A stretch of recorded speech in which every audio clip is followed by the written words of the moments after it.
Today we explore a truly disturbing and complex case, one that forces us to examine the darkest recesses of the human psyche. It challenges us to confront profound questions about responsibility, mental illness, and the very nature of evil. This is the chilling story of Donovan Nicholas, a 14-year-old boy who, in the spring of 2017, confessed to the brutal murder of his stepmother. But his confession came with a shocking claim. It wasn't him who had committed the crime. It was an alternate personality named Jeff.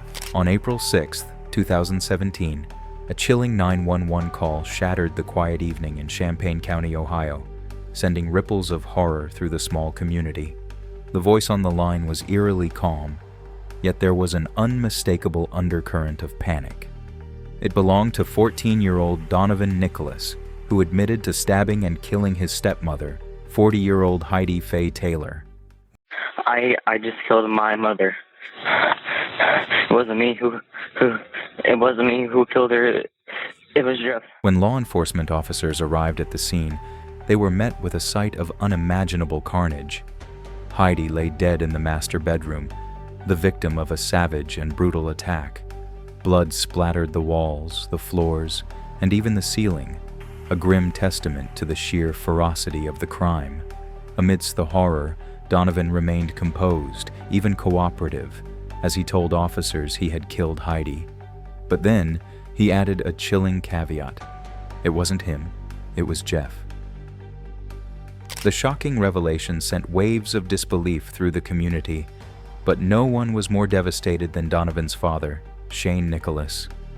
To him, his son had always been a gentle, highly intelligent, and introverted boy, a self-proclaimed genius who had never shown signs of violence or aggression. The idea that Donovan could be responsible for such a gruesome act seemed unfathomable. Donovan's explanation only deepened the mystery. He insisted that Jeff was not just a figment of his imagination, but a distinct and separate entity who took control of his body. Jeff was, in Donovan's words, a super fidgety individual, constantly twirling pens and pencils filled with nervous energy, and disturbingly, someone who laughed about the things he did.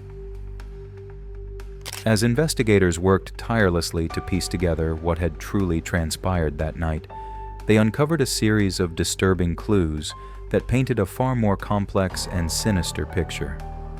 The most shocking revelation was the discovery of Donovan's self-inflicted wounds, deep cuts extending from the corners of his mouth nearly to his ears, grotesquely mimicking a twisted, exaggerated smile. When questioned about these injuries, Donovan chillingly claimed that Jeff had made him do it. This eerie smile bore a striking resemblance to the mutilated face of a well-known horror figure from online creepypasta lore, Jeff the Killer. The connection between Donovan and this disturbing internet character didn't end there. His fascination with Jeff the Killer was evident in his social media activity, conversations with online friends, and even in his choice of clothing that night. Jeff the Killer is an infamous character in online horror fiction, often depicted with a stark white face, hollow, piercing eyes, and an unnerving wide grin.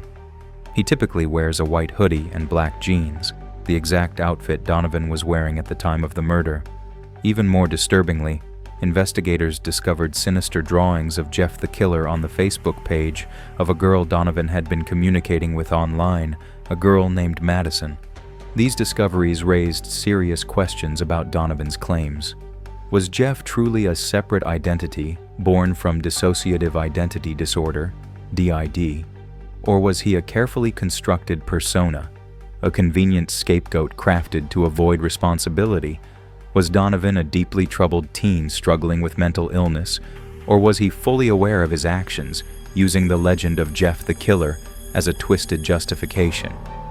The case of Donovan Nicholas remains one of the most haunting and perplexing crimes in recent history. It forces us to wrestle with the complexities of mental illness, the influence of internet horror culture, and the blurred lines between reality and fantasy. As we delve deeper into this chilling case, one question lingers above all. Was Jeff the Killer a manifestation of a fractured mind, Or was he simply an excuse for an unspeakable crime? Tatum, a close friend of Donovan Nicholas, provided further insights into his behavior and personality. She revealed a disturbing and chilling text exchange where Donovan, acting as Jeff, called himself the Devil's Child and expressed a horrifying desire to stab someone 67 times. He even told Tatum that he was a lot different than Donovan, who, he claimed, would never kill anyone. This disturbing evidence painted a dark and ominous picture, raising serious and troubling questions about the validity of Donovan's claims of an alternate personality. It suggested a level of premeditation, calculation, and malice that directly contradicted his portrayal of himself as a passive and unwilling observer in Jeff's violent and brutal actions. Further details emerged regarding Donovan's behavior before the crime. According to multiple sources, he had an obsession with violent online fiction and horror stories, particularly those involving alternate personalities and brutal killings. Friends and classmates recalled unsettling conversations where he seemed to revel in the idea of separating oneself from responsibility through a fabricated alter ego. This raised deeper concerns about whether Donovan truly suffered from DID, or if he was actively crafting a narrative to absolve himself of his actions. The trial of Donovan Nicholas was a whirlwind of conflicting testimonies, complex legal arguments, and intense public scrutiny. Friends, family members, and neighbors described a tense and strained relationship between Donovan and Heidi, marked by frequent arguments, power struggles, and disciplinary issues. Heidi, it seemed, was the primary disciplinarian in the household, a role that often put her directly at odds with the rebellious and resentful Donovan. However, no one could adequately explain or comprehend the sheer brutality and savagery of the crime. The prosecution argued vehemently that Donovan's claims of dissociative identity disorder, DID, were a complete fabrication, a calculated and cynical attempt to avoid taking responsibility for his own horrific and reprehensible actions.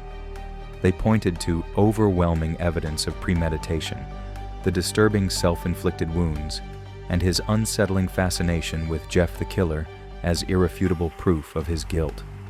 Prosecutors highlighted that Donovan had researched legal defenses related to mental illness prior to the crime, suggesting an attempt to manipulate the system.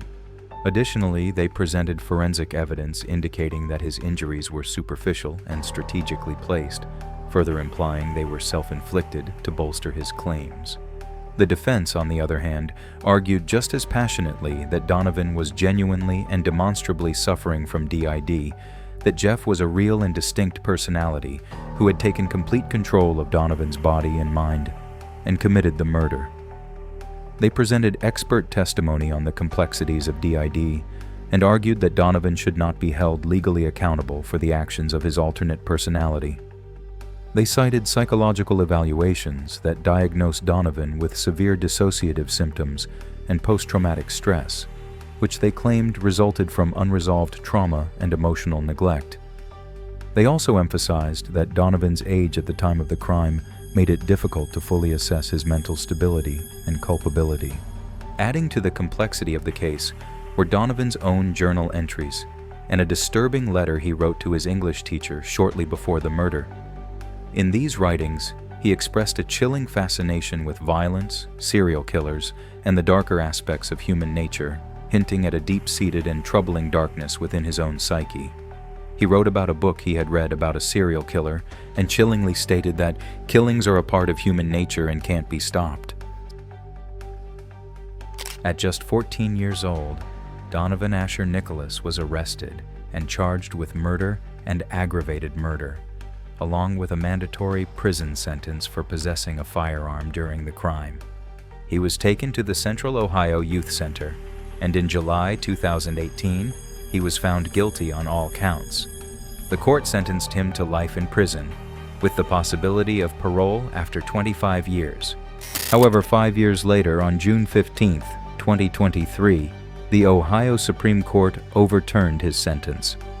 The ruling cited a violation of his due process rights as a juvenile stating that the court had improperly exercised its discretion in trying him as an adult. As a result, his case was reevaluated. While the details of his juvenile proceedings remain confidential, reports indicate that Donovan has since been released. Efforts to confirm his whereabouts have been unsuccessful, as his family has not responded to inquiries about his current status. Scene 8. The case of Donovan Nicholas remains a chilling and profoundly unsettling enigma. It forces us to confront difficult and uncomfortable questions about the very nature of good and evil, the often unfathomable complexities of mental illness, and the inherent limitations of our understanding of the human mind. Was Donovan truly a victim of dissociative identity disorder, a puppet controlled and manipulated by the sinister and malevolent Jeff, or was he a manipulative and cunning young man who used the persona of an alternate personality to mask his own dark and violent impulses? The chilling and disturbing details of this case serve as a stark and sobering reminder of the darkness that can lurk within the human heart and the profound and ongoing challenges we face in understanding and effectively addressing the complexities and often devastating consequences of mental illness. What do you think about the Donovan Nicholas case? Let us know in the comments below.